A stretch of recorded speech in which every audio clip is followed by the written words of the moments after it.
bienvenue dans l'Unico Gaming Live, l'émission de l'Université de Caen dédiée à la ludopédagogie.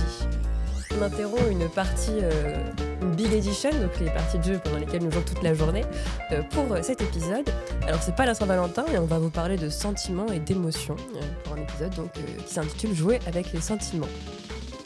Un de ses films préférés, c'est Amélie Poulain. Oui, c'est vrai, j'aime bien. Oui. J'aime bien. Ouais, j'aime bien. Bonjour Nicolas Bonjour. Avonneau, notre game designer. C'est ça, enchanté. Son livre préféré, c'est Le Rouge et le Noir de Stendhal. Tout à fait. Notre directeur, Jérôme Lagrippe-Pagès, bonjour. Bonjour Florine. Et puis, il a tenu à me dire qu'un de ses projets hivernaux, c'est de regarder Vice Versa. Benoît Hélène, notre chef graphiste. Bonjour. Bonjour Benoît. Et nous avons toujours Arthur et Lucie en régie. Et bonjour Florine. Alors, c'est vrai qu'on pourrait dire que c'est un peu évident pour toi parce que tu fais une thèse sur la nostalgie. Tout à fait. Ouais, donc ça c'est pas mal. Mais moi plutôt, je vais retenir que tu pleures quasiment avant chaque live. Alors, je tiens à préciser que personne ne me traumatise autour de cette table, et plutôt les collègues qui me font pleurer de rire, ce qui est une bonne façon de pleurer. Donc, comme je le disais, on se retrouve pour un live autour des sentiments dans le jeu. Et on a notamment donc, ta fameuse chronique, Jérôme. On aura également une chronique de ta part, Benoît, sur la représentation graphique des sentiments. Et on aura l'occasion d'échanger autour de tout ça. Donc, n'hésitez pas également à commenter dans le live. Donc, on t'écoute dès maintenant, Jérôme, pour le Ticket to Teach. Merci Florine. Alors, est-ce qu'il y a autour de la table ou en ligne des vrais romantiques ? Alors, pas ceux qui se contentent d'amener des roses pour la Saint-Valentin ou de chanter Perfect d'Ed Sheeran à chaque soirée karaoké. Non, je parle de celles et ceux qui aspirent à ressentir chaque émotion avec intensité, à explorer des sentiments profonds et à se laisser emporter, même si ça signifie parfois être consumé par eux. Aujourd'hui, nous allons parler de la manière dont les jeux nous confrontent à ces émotions brutes, de la joie à la frustration, de la peur à l'euphorie. Mais avant de plonger dans le jeu, demandons-nous un peu qu'est-ce qu'une émotion ? Les émotions sont des réactions complexes, impliquant à la fois un ressenti subjectif, des réponses physiologiques, comme les larmes, le rire, le tremblement, le hérissement des poils sur la peau, et un comportement en réaction à des événements importants. Comme l'écrit Jean-Paul Sarrazin dans Psychologie des émotions, les émotions sont des réactions adaptatives qui nous aident à comprendre et à réagir au monde qui nous entoure. En cela, le jeu devient un espace unique où ces émotions sont stimulées, parfois exacerbées, pour nous permettre d'expérimenter, de comprendre et d'apprivoiser nos sentiments. Dès l'enfance, les jeux nous font découvrir le pouvoir des émotions. Qui n'a jamais ressenti le plaisir, la fierté d'une victoire en équipe, ou encore la grande déception d'une défaite lors d'une partie de billes ? T'en rêvais, je suis sûr, Nicolas, de ce camion et que tu essayais de gagner aux billes. Ah, j'étais fort au billes. Je doute pas. Ouais, non, j'étais fort. Alors jouer, c'est... Et au POG aussi. ça n'existait pas dans les années 80. Jouer, c'est aussi apprendre à gérer ses émotions et à comprendre leur rôle dans nos interactions sociales. Les émotions sont au cœur de certains jeux de société où elles deviennent des véritables mécaniques dans le gameplay. Prenons Dixit. On a tous une petite carte. Alors j'ai eu du mal à interpréter quelle était l'image qui était associée aux personnes ici. Mais donc prenons l'exemple de Dixit. Ce jeu invite les joueurs, à travers des illustrations énigmatiques et polysémiques, à exprimer et à interpréter des émotions, les siennes et donc celles des autres. Ou un autre jeu qui est un petit peu moins connu qui s'appelle Cyrano, de Ludovic Maublanc, illustré par Pierrot, où chaque joueur doit composer des vers en rime pour illustrer un thème ou une émotion. Et chacune et chacun des autres joueurs vote pour les poèmes qui les touchent le plus. Ces jeux montrent bien que les émotions ne sont pas simplement vécues, mais peuvent être aussi intégrées dans la structure même d'un jeu, créant un espace où le partage des sentiments est central. Les émotions peuvent également se manifester à travers la difficulté et la progression dans le jeu. Si je prends un exemple que tout le monde, je pense, connaît, Pandémie, la tension, elle monte à mesure que le jeu avance et chaque décision va devenir cruciale pour éviter une défaite collective. La mécanique du jeu ici joue directement sur les nerfs des participants, créant des moments de frustration et ou de soulagement collectif. On passe de l'effroi à l'espoir. Sébastien Janvaux, il parle ainsi de la ludicisation des émotions, où les jeux deviennent des terrains d'exploration émotionnelle. J'allais rajouter quelque chose, mais ce n'est pas tout à fait Sébastien Janvaux qui en parle, c'est Mathieu Triclot.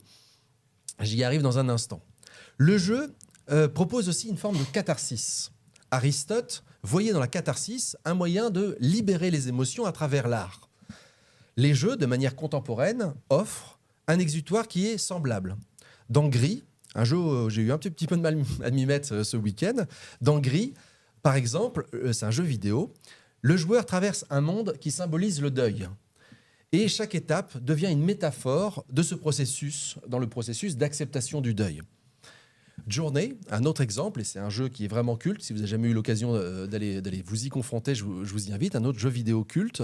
Eh bien, Journey nous conduit à une introspective, un voyage introspectif, une introspection, il faudrait que je change les mots qui ont plus de 4 syllabes, une introspection solitaire à une quête presque spirituelle où la découverte de paysages désertiques, oniriques, font naître en nous une douce mélancolie, voire un léger agacement. Et moi, il m'a fallu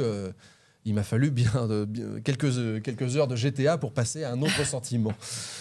Et ici, c'est intéressant, c'est là où je voulais citer Mathieu Triclot, dans Philosophie du jeu vidéo, Philosophie des jeux vidéo, il écrit « Les jeux vidéo proposent une catharsis moderne qui permettent de canaliser les émotions dans un environnement sécurisé.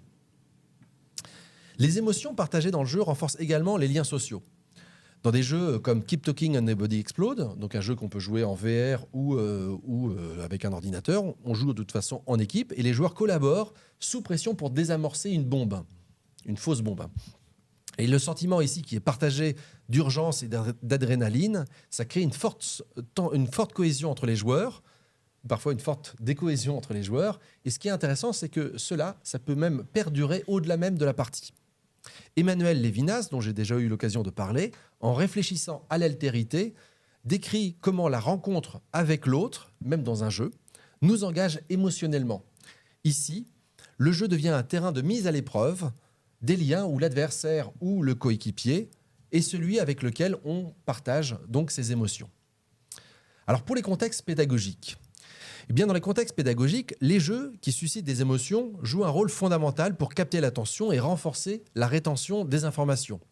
Isabelle Barthes, donc une professeure en sciences de gestion et en économie, en sciences de gestion je crois, elle affirme que les émotions intenses, joie, surprise, frustration, facilitent l'apprentissage en créant des ancrages mémoriels plus puissants. Je vais prendre un peu de temps ici pour développer l'exemple d'un jeu qui s'appelle Feelings. En anglais, j'aime bien la traduction, c'est un jeu français qui a été développé dans la Vienne d'ailleurs, le département de la Vienne, et en anglais, la version s'appelle Feelings. J'aime bien.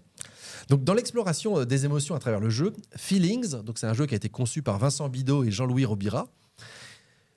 Eh bien, ce jeu propose une expérience assez unique d'expression et d'échange empathique. Ce jeu invite les participants à se positionner face à diverses situations, qu'elles soient familiales, amicales ou scolaires, et à partager l'émotion que chacune de ces émotions suscite en nous. Et en même temps, ce qui est intéressant, c'est qu'on va essayer de deviner quelle est l'émotion que cette situation provoque chez les autres. Donc ça nous amène à avoir une introspection et en même temps à avoir une forme d'empathie vis-à-vis des autres. Donc l'objectif ici n'est pas de gagner ou de perdre au sens traditionnel, mais bien de favoriser une compréhension mutuelle et de renforcer les liens entre joueurs. En permettant aux joueurs de confronter leurs émotions dans un cadre ludique, Feelings donc transcende la simple mécanique du jeu pour devenir un vrai outil d'introspection et un outil de développement de l'empathie. Donc la genèse est intéressante. Ça remonte à 2011, lorsque les créateurs ont répondu aux besoins de professionnels qui étaient en quête d'outils pour aborder la question des émotions, notamment en contexte scolaire ou en contexte d'enfants qui étaient en difficulté de scolarisation. Et donc ça a très très bien marché. Il y a une telle demande qu'il y a une première édition en 2015, puis une autre en 2017 en version grand public, et c'est maintenant distribué à l'international. Je crois que c'est traduit en pas loin je crois, il y a 7-8 langues qui ont traduit ce jeu. Et c'est intéressant parce qu'il y a même des déclinaisons thématiques qui permettent d'aborder des sujets sensibles, comme il y a eu un feelings théma addiction, un autre feelings théma harcèlement. Et si ça vous intéresse, il est même possible sur le site d'aller créer soi-même ces situations, d'aller écrire des situations et de pouvoir faire travailler dans son contexte professionnel cette question de l'empathie. Donc c'est vraiment le jeu, il est intéressant parce qu'il offre, à travers cette mécanique autour de l'introspection et de l'empathie, une flexibilité qui nous permet de s'adapter aux besoins de chacune de nos situations. On pourra en faire une pour notre équipe, pour parler de ce qui se passe en cours de partie. Voilà. Un jour, il faudra qu'on parle du méta-jeu, je pense aussi. Alors toutefois, intégrer les émotions dans un contexte éducatif demande un encadrement important. Si le jeu engendre trop de frustration ou une compétition excessive, il risque de décourager certains apprenants. Mais plus grave encore, il y a le risque de devoir gérer des émotions profondes qui vont être liées à la situation. Et là, qui dit invocation des sentiments, impose donc une vigilance permanente pour sécuriser l'expérience de nos participants. Si l'on sent que la situation dérape, il est vital de ne pas attendre le débriefing et de ne pas attendre que le jeu se déroule pour intervenir et pour justement aller discuter des émotions ressenties, analyser les réactions et réintégrer ces expériences dans un parcours d'apprentissage qui soit, lui, constructif. Il faut faire vraiment attention à ce que cette situation ne nous échappe pas et que l'on arrive à à gérer une situation en psychologue, alors qu'en général, on n'est que enseignant ou formateur. Donc, le processus d'autoréflexion, il est important. Il est essentiel pour que les émotions vécues dans le jeu ne soient pas simplement éphémères, mais qu'elles puissent nourrir un développement personnel et social durable chez les apprenants. Donc, c'est vraiment important de dire qu'avez-vous ressenti et de ne pas simplement passer à autre chose, mais d'essayer de capitaliser sur ça. Alors, pour conclure cette assez longue chronique, dans le jeu, les émotions ne sont ni accessoires ni superflues. Elles sont les vecteurs d'une compréhension plus intime et plus profonde de notre monde intérieur et du monde extérieur. En tant qu'enseignant, je passe mon temps à ludiciser, en jouant avec les émotions de mes étudiants pour qu'ils s'indignent ou qu'ils s'émerveillent. Des fois qu'ils s'amusent, mais enseignant, même en dehors de tout matériel de jeu, tout environnement de jeu, dans l'attitude, j'invoque des émotions, donc quelque part, je ludicise. Et je cherche à les utiliser donc, dans mon cadre d'apprentissage. Alors donc, que vous soyez joueur occasionnel, joueur passionné, laissez-vous embarquer dans ce voyage émotionnel qu'est le jeu, car comme le dit Bernard Suits dans The Grasshopper Game Lives and Utopia, donc les Grasshoppers, c'est les sauterelles, c'est un autre Bernard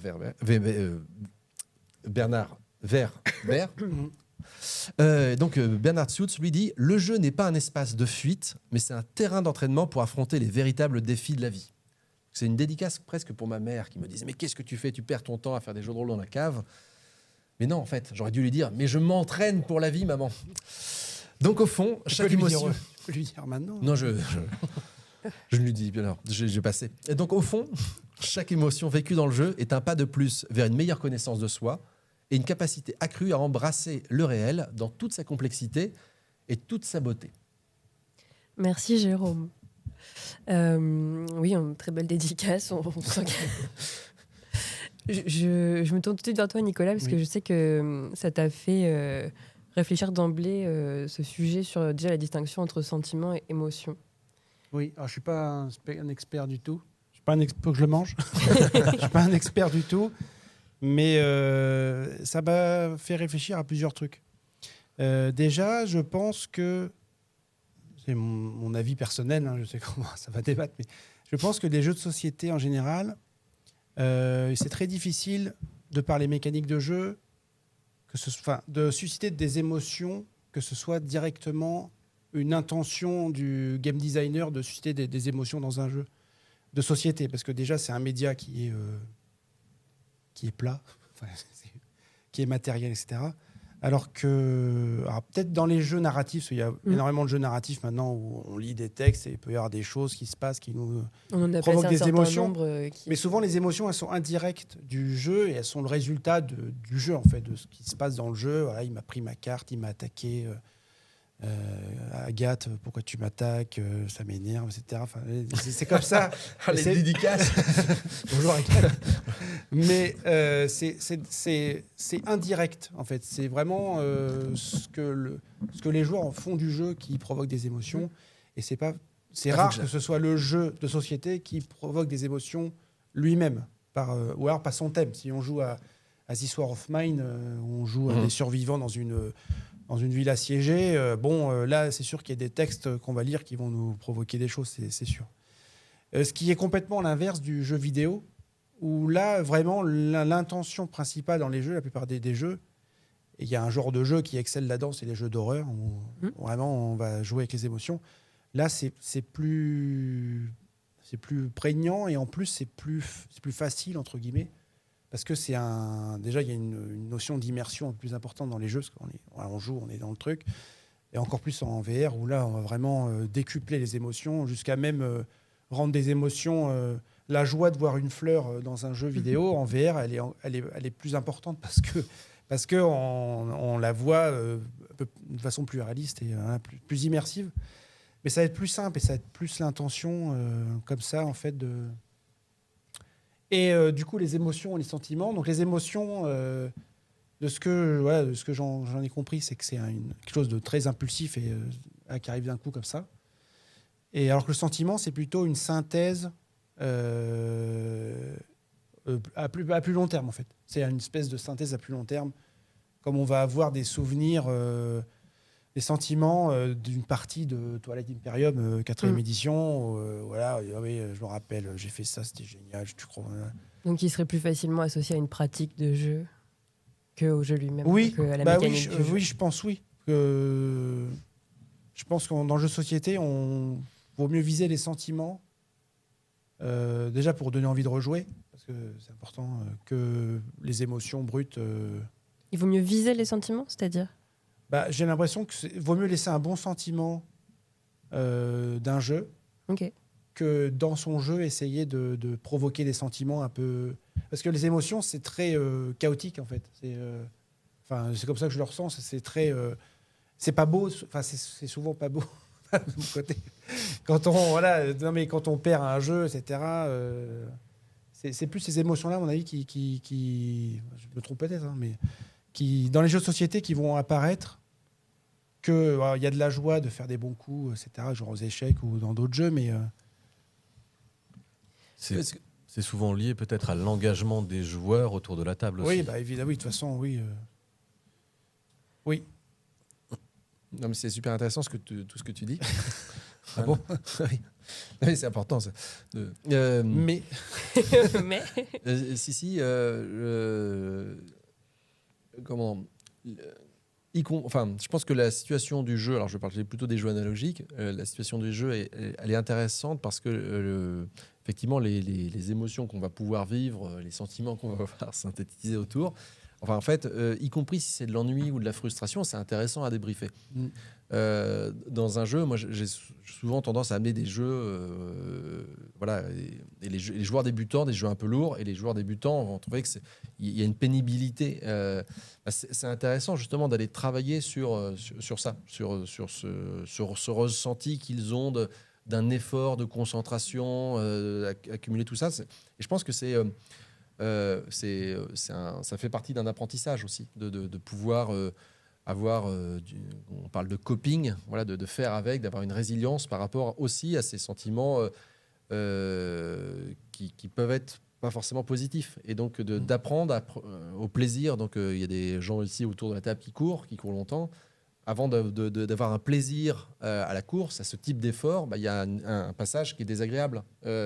Mais et je pense que c'est un accompagnement aussi qu'il faut faire. Et donc, mobiliser des variétés de comportements et donc des variétés de mécaniques qui vont amener à des variétés ou des éléments narratifs, tout ça qui vont créer des situations ludiques avec donc une mobilisation du plaisir ou du déplaisir. Tout ça, c'est intéressant, je trouve, à analyser et à faire prendre conscience que c'est pas juste de la pure satisfaction du moment. Et c'est pas, je pense que c'est pas ce qu'on cherche à faire. Et c'est pour ça que je trouve que c'est intéressant ce que tu dis. La synthèse à plus long terme. Oui. Et donc tu disais, les émotions, c'est pas beau parce que c'est chaotique quelque part. Oui, je trouve que c'est chaotique. Même les bonnes c'est brutal. Oui, parce que c'est pas mauvais, mais c'est... Parce que c'est l'ordre de l'impulsion. Et, et c'est à relier, je pense, Jérôme, avec ce que tu disais sur la catharsis. Et une de mes questions, c'était comment tu peux exploiter cette catharsis en classe. On parlait des jeux qui vont susciter la peur, ce qui est plus facile dans un... Enfin, évidemment, c'est le cas dans les jeux vidéo. On pense à Resident Evil, par exemple. Mais même Keep Talking à mode Explose, on peut avoir peur tout dans à fait. le jeu. Ce que j'allais dire, c'est une des émotions qui est facilement suscitable en jeu analogique ou en jeu de rôle. Et donc, comment on peut exploiter cette catharsis en classe ? Est-ce que... est-ce qu'on peut y trouver un intérêt, un effet sur nos étudiants? Oui. Il ne faut pas que je touche la file, pardon Lucie. Moi, je pense que c'est... comment on peut l'utiliser? Donc, je ne réponds pas tout à fait à la question, mais je veux dire à quel moment je pense que c'est intéressant d'en parler. Ok. Parce que ce que je disais, ça peut permettre de pouvoir mettre le doigt dans les processus d'apprentissage ou les processus de socialisation. C'est difficile de venir voir quelqu'un en disant tiens, toi, tu n'apprends pas très bien parce que tu te décourages très vite ou tu as du mal à travailler avec les autres. Ou quand tu parles, on n'entend que toi. Tu ne laisses pas Benoît parler. En fait, dans un jeu où il peut y avoir des mécaniques, et il peut y avoir des sentiments, et on peut amener à éveiller à la conscience justement des autres dans un cadre. Une fois de plus, le cadre du jeu, il est intéressant parce qu'il est sécurisé et il y a ce pas de côté par rapport au réel. Donc, ça permet de le faire et ça permet même d'aller plus loin. On peut plus se mettre en colère dans un jeu ou plus se mettre... J'ai rarement vu dans un de mes cours les étudiants qui se mettent debout et disent « Ouais, j'ai fini ma dissertation Oui. ». Par contre, à la fin d'un jeu, je les ai souvent vus faire. Donc, en fait, d'avoir des éléments gratifiants de réussite ou de grande frustration, c'est des choses qui se manifestent plus. Et donc, il y a cet effet, à mon avis, cathartique qui peut se réaliser à l'intérieur d'un jeu. Et une fois de plus, on est dans un contrôle. On peut, dans quelque chose qui est un peu plus facilement délimité. Ok, très bien. Et je rebondis aussi sur quelque chose que tu as mentionné. Tu parlais de Sébastien Janvot. Et donc, lui, il parle de jeux expressifs. Et il a notamment créé son propre jeu, qui est un jeu autobiographique, qui a fait pas mal de bruit à sa sortie en 2019, qui s'appelle Lie in My Heart. Et donc, il revient sur son propre vécu. Et donc, c'est un visual novel sur le suicide. Et ça avait pas mal fait parler parce que c'est rare dans un jeu vidéo de se mettre dans la peau de son créateur, surtout sur un sujet aussi dur. Et donc là, on était vraiment sur le vécu d'une intimité, donc sur un sujet assez lourd comme le deuil. Et donc là, on est vraiment dans le... Oui, et là, de fait, la question... oui. Alors là, ici, la catharsis se fait comme... presque plus dans la pensée d'Aristote. Là, on est vraiment dans... Pour parler du sujet, la création du jeu devient... l'artefact de jeu devient le réceptacle du message qu'on a envie de transmettre, des émotions qu'on a envie aussi de partager. Et oui. Et j'étais intéressée de vous entendre sur les jeux de dating ou de romance. Parce que moi, je me suis demandé, en préparant l'émission, est-ce qu'on peut y trouver un intérêt pédagogique? Ah, je crois qu'on peut y trouver quelqu'un. Alors, c'est une autre question, mais ça peut être intéressant. C'est quoi les jeux de dating du coup Alors, il y en a... Non, parce que c'est vraiment des jeux sur qui prennent pour thème de drague, quoi. Sur les jeux de drague, il y en a plein. Jeux de drague, effectivement, il y en a plein. Même des vieux qui étaient en FLV, en filmé avec des vrais acteurs. C'était. Il y en a un tout récemment en jeu analogique, parce qu'il y en a beaucoup de jeux vidéo, mais il y a Fog of Love qui vient de sortir en jeu analogique où tu rejoues la vie d'un couple, la rencontre d'un couple, etc. Ah oui. Et en faisant quelques recherches, j'ai découvert que ça peut être un support pédagogique. Donc on a notamment, comment s'appelle-t-il, un jeu qui s'appelle Speed Dating, qui est développé par les TIA, et c'est un jeu de combinaison et d'argumentation, et c'est pensé comme utilisable dans un contexte de langue. Il y a une notice pédagogique, notamment parce que ça sert à argumenter. Donc là, c'est vraiment le thème qui sert. Moi, je ne connais pas les jeux dédiés à ça, je ne connais pas. Moi, j'aime bien les romances dans les jeux de rôle, mais du coup, c'est pas pareil, quoi. Et les romances dans les jeux de rôle, je sais que c'était aussi un sujet. Jérôme, voilà. Et tu n'aimes pas à titre individuel, mais aussi en tant qu'enseignant, c'est quelque chose que tu décommes. Généralement, c'est rare que mes objectifs. Mais c'est parce que je ne suis pas enseignant en histoire Attention. Parce qu'en fait, j'ai rarement pu. Je ne sais pas comment faire, en fait. Je ne cherche pas spécialement à avoir ce type de développement dans mes intrigues. Donc, effectivement, c'est d'un point de vue sentimental très peu engageant. Moi, ce qui m'intéresse, c'est plus les dilemmes moraux. Voilà, ça m'intéresse. Voilà, les conflits politiques, les conflits idéologiques, mais de revenir à quelque chose qui est plus à la personne et sur ce que le sentiment des personnes et les sentiments partagés de personnes, c'est pas simple à faire jouer, à analyser. Et là, une fois de plus, peut-être qu'il y a des collègues enseignants et formateurs qui s'y retrouvent complètement. Mais il faut pouvoir mettre des mots, il faut pouvoir comprendre. Alors déjà que c'est compliqué, moi, tout seul. Mais je reste quand même intuitivement persuadé qu'il y a une forme de danger à aller à faire émerger des choses qu'on aura du mal à gérer. En fait, je dis, voilà, on n'est pas psychologue, on n'est pas agent d'assistance sociale. Ça peut faire venir des choses sur la table qui sont qu'on ne souhaitait pas introduire dans l'espace de la classe. Donc, Et puis oui, en me baladant sur les forums, j'ai vu que c'était déjà une question un peu sensible, y compris en dehors de la classe, donc on imagine facilement que c'est pas facilement gérable. Je précise juste que Et en parlant dans le micro. Je suis devant. Ouais. Précise juste que je parle des romances dans les jeux de vidéo JDR, pas dans les JDR papier. Très bien. Un JDR papier, j'aime pas du tout. D'accord. Voilà, c'est tout. Je Juste préciser.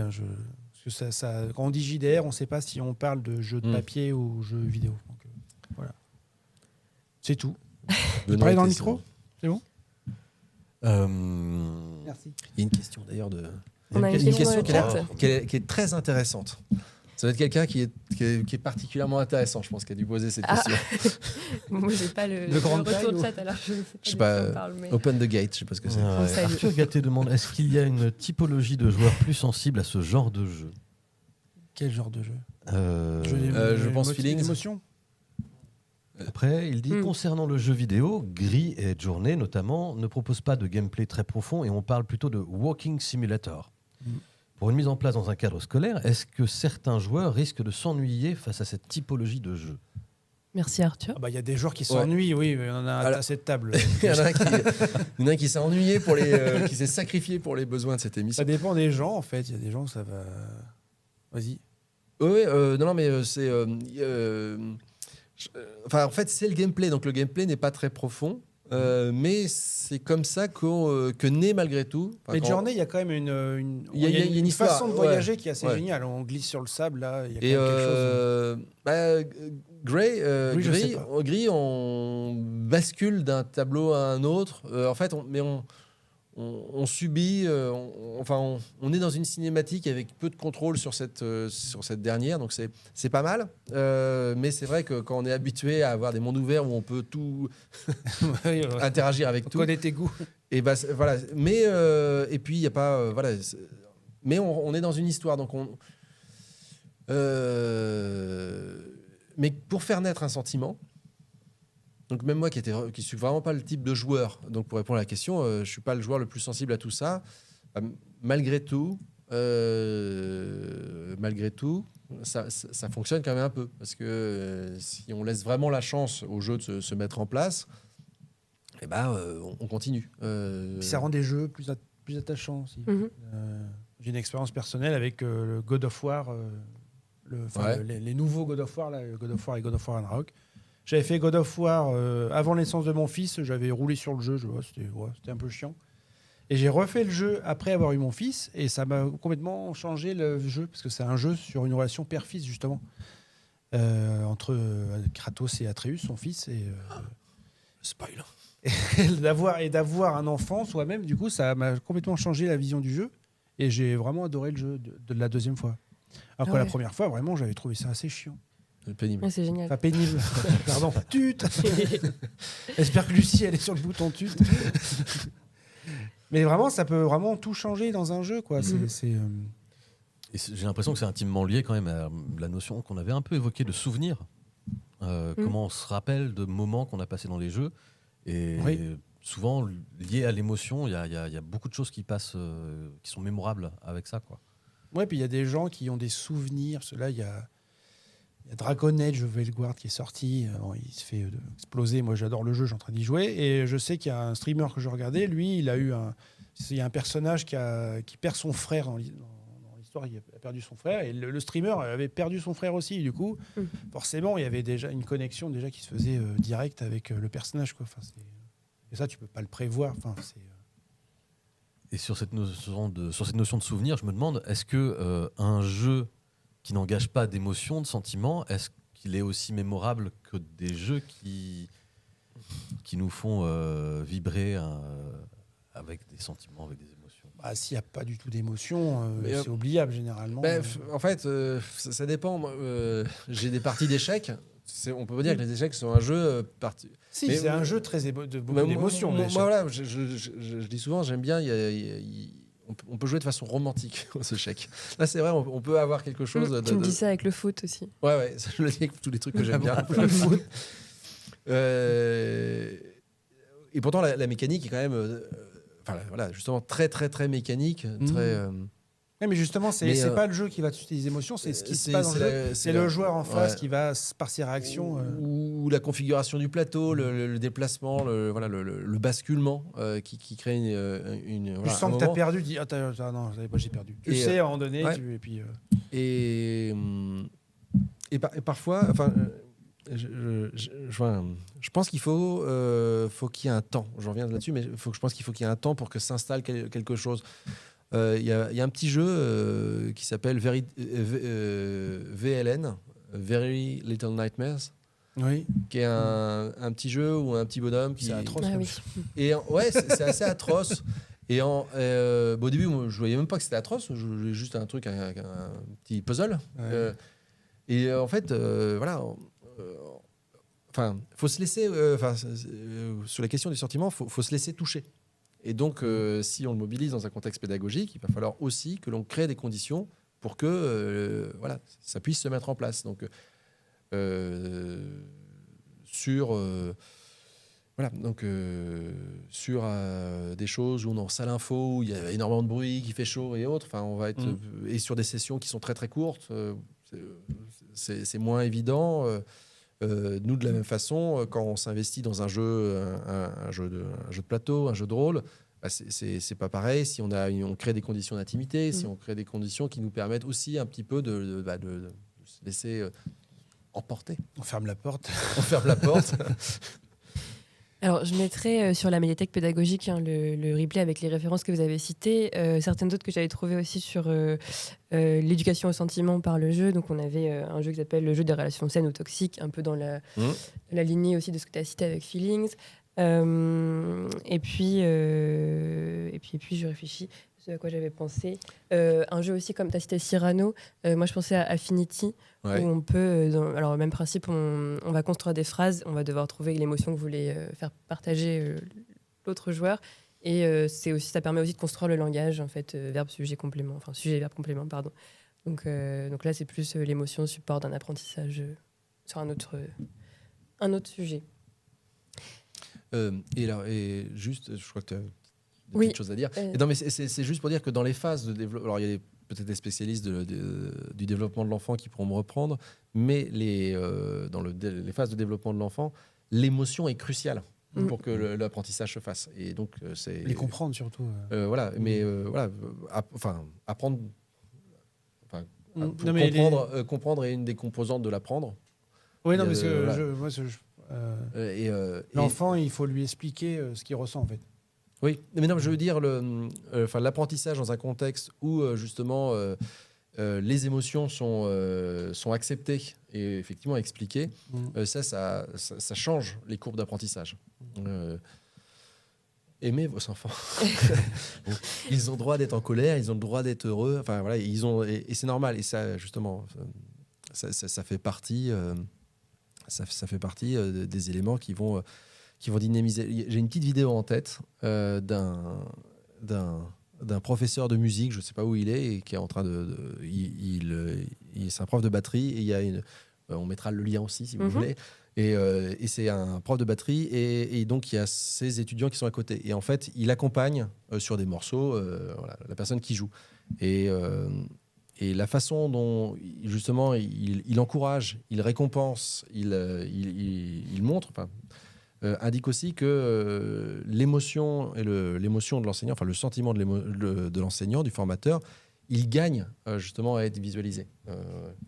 Magnifique, parce que justement sur la visualisation, j'adore quand vous mettez les transitions. On va entendre Benoît pour sa troisième chronique, l'œil de Benoît. Oui, parce qu'effectivement, on a beaucoup parlé des émotions et de comment les transmettre par la narration, par le storytelling, par des mécaniques. Mais c'est vrai que visuellement, il y a fort à faire avec ce sujet des émotions. Il y a un designer graphique qui s'appelle Stefan Zagmeister qui a fait une exposition en 2014 et un film à peu près dans ces années-là qui s'appelle The Happy Show et The Happy Film. Et autour de ça, il a essayé de voir lui personnellement comment il gérait ses émotions, comment les émotions pouvaient être perçues par les uns par les autres.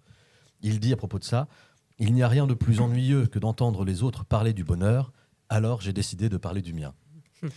Dans son exposition, c'est une exposition immersive, interactive, et très ludicisée au bout du compte, où on va inviter chacun des spectateurs à venir interagir. Il y a par exemple des grands distributeurs de chewing-gum avec une numérotée de 1 à 10, avec la question, sur une échelle de 1 à 10, comment vous situez-vous au niveau du bonheur? Et tu dois prendre le chewing-gum qui correspond à... Et le goût diffère. Et le goût ne diffère pas, je ne crois pas, l'histoire ne le dit pas. Mais en tous les cas, ça nous fait des diagrammes en temps réel au fur et à mesure de l'exposition. C'est quelque chose qu'il a beaucoup réutilisé après dans différentes expos où, par exemple, il y a des posters en libre service qui sont disposés et on voit comme ça les piles descendre et monter en fonction du nombre des visiteurs et on voit les posters que les gens ont préférés avec à chaque fois c'est très lié en fait à des notions de data visualisation. On va voter quoi. Exactement. Oui. Oh là oh le parti animaliste. Pardon. Et dans il a des poules. Pardon, vas-y, Benoît. Tes poules sont en bonne santé, et elles sont parfaitement joyeuses. Non, il y en a encore une qui fait le dawa. Sur ces notions de statistiques, et pour essayer d'appréhender, parce qu'on l'a vu, la notion d'émotion et de sentiment, c'est quand même très personnel, très subjectif. Il y a Orlag O'Brien, qui est une graphiste, qui a mené un projet qui s'appelle Emotionally Vague, où elle a demandé à plus de 250 personnes âgées de 6 à 75 ans, de 35 pays différents, de représenter graphiquement les émotions sur un ensemble de silhouettes humaines. Elle a demandé aussi à associer des mots à une émotion. Et elle a pu faire comme ça toute une étude sur les émotions qui sont transcrites à la fois par le texte, le dessin et les couleurs, parce qu'il y a aussi une association de couleurs. Et ça, je vous invite à aller voir sur son site internet. Il y a également les résultats de cette étude-là. Ce qui est intéressant, c'est que du coup, on a des diagrammes, par exemple le diagramme du bonheur, avec des couleurs qui sont les couleurs choisies par les gens qui ont répondu. Donc une dominante de jaune, de rouge et d'autres couleurs comme ça. Et ça m'a tout de suite fait penser à un peintre. Avec du vert, ça faisait le drapeau de la Jamaïque, mais du noir. Ouais. Il y en a, il faut le deviner. Un peintre qui s'appelle Marc Rothko, qui est célèbre pour ses grandes peintures très colorées, où on est immergé par la couleur et où vraiment, justement, il va essayer de faire ressentir des sentiments à la personne qui regarde l'œuvre. Et donc voilà, c'est encore une autre manière totalement sensible de pouvoir essayer de susciter des sentiments chez les gens. Pour terminer, je voulais rendre hommage au magnifique t-shirt de Jérôme. Ah oui. Qui me fait penser à l'effet Kouletchov en 1921. En 1921, il y a deux cinéastes russes, Lev Kouletchov et Vsevolod, je savais que j'allais pas arriver à le dire, Pudovkin, qui ont fait une expérience pour démontrer l'importance du montage sur l'esprit humain et la perception des choses.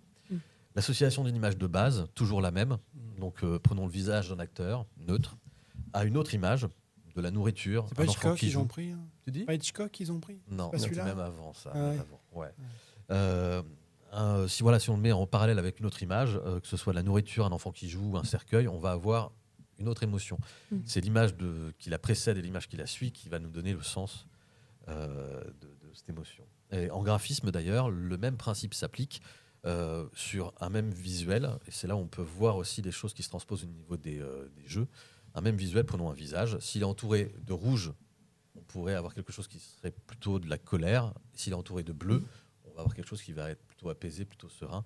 Et voilà, il y a plein d'éléments comme ça à continuer de creuser. C'est génial, merci Benoît. Une vraie boîte à outils aussi pour des concepteurs, conceptrices de jeux, je pense. Tu voulais rebondir? Ouais, parce que c'est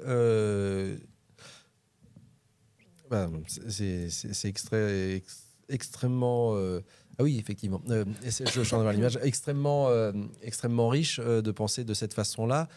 À un moment où on a une grosse tendance de société à caricaturer et à simplifier les émotions. Les emojis sont dans une caricature et parfois dans des jeux ou dans des gamifications de débriefing, on en vient à avoir une qualification à travers un emoji triste et puis content.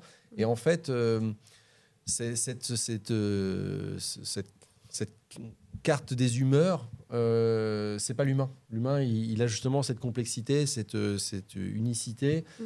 Et si on parle de sentiments et d'émotions, de toute façon, ça risque pas d'être dans une case parce que effectivement, le bonheur d'une personne, c'est pas la même définition, la même expression. Et donc, la visualisation, c'est important de l'avoir dans une dimension, à mon avis, très très plurielle.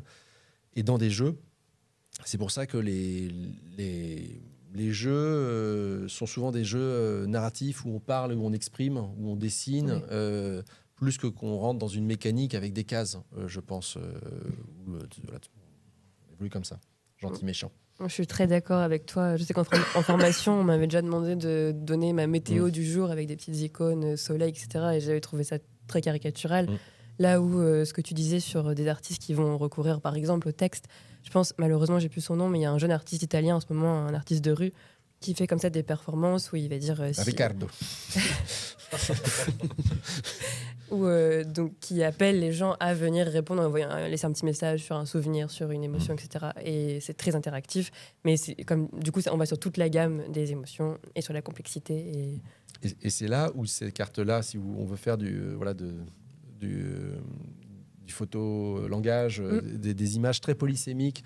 Moi, j'aime bien justement Dixit, et c'est utilisé très régulièrement par rapport à ça. C'est parce que tu te sens comment, je vais choisir une des images et je vais, autour de cette image, trouver une description, une narration. Et ça peut être juste des fois, cet éclat de la bougie ou ce genre de choses. Et donc, il y a Detective Club qui reprend les mêmes cartes que le Dixit et où il y a justement ce système d'argumentation sur nos cartes, puisqu'il y a aussi une partie de bluff et qui amène du coup à décrire d'autant plus la carte et les intentions qu'on y associe. Merci beaucoup. Est-ce qu'on a d'autres réactions ou questions dans le chat? Il y a une question qui est assez amusante. C'était Tetris. Les émotions. Alors, il peut y avoir la frustration, il y a la joie. Un certain l'honneur, je ne pense pas que ce soit d'un camp, et demande Tetris, la romance des formes quand le vide flirte avec les briques. C'est beau, hein. C'est beau. Mais je pense, on peut construire, une fois de plus, on peut construire. Si on peut jouer aux échecs de manière romantique, on peut jouer à Tetris de manière romantique. C'est bien vrai. Oui. On va s'y essayer prochainement. Et puis, une fois de plus, le sentiment... on a fait une partie d'Heroes of Might of Magic 3, jeu de plateau, la semaine dernière. Moi, j'ai beaucoup joué, trop joué. Désolé, maman. Non, c'est Manou. Et désolé, j'ai passé beaucoup d'heures, des nuits entières à jouer à ce jeu-là. Mais c'est vrai que moi, ce jeu qui n'est pas forcément extraordinaire en termes de mécanique et autres, moi, j'ai adoré, j'ai hâte de refaire une partie. Mais parce que, justement, mon émotion est. C'est pareil que moi, le jeu Dark Souls, en fait. Le jeu de plateau Dark Souls, il n'est pas ouf, mais Dark Souls. Ou si Damien était là, il dirait. Bon, c'est pas terrible, mais c'est Star Wars. Oui, voilà. Ça vache. Et donc là, on est sur de l'attachement aussi propre. Et on revient un petit peu sur ce que tu disais aussi, sur qui se construit de partie en partie et qui est lié à notre histoire. Oui, non, c'est clair. Alors, on va nous-mêmes aller construire notre attachement en continuant notre Big Edition. Big Edition. Big Edition. Big Edition, ça restera au bêtisier peut-être. Je vous remercie à tous les trois, ainsi qu'à Lucie Tamboise et Arthur Gatté en régie. Et puis à vous dans le public pour avoir échangé avec nous. On se retrouve donc la semaine prochaine, sans faute, à 13h15. D'ici là, je vous souhaite une bonne semaine. On a le Merci. thème la semaine prochaine. C'est le mystère. C'est Enfin, c'est pas le thème. On a plusieurs idées Le thème est sont mystérieux encore, c'est ça. en cours de réflexion. Donc bonne semaine à tous, à bientôt. Au revoir.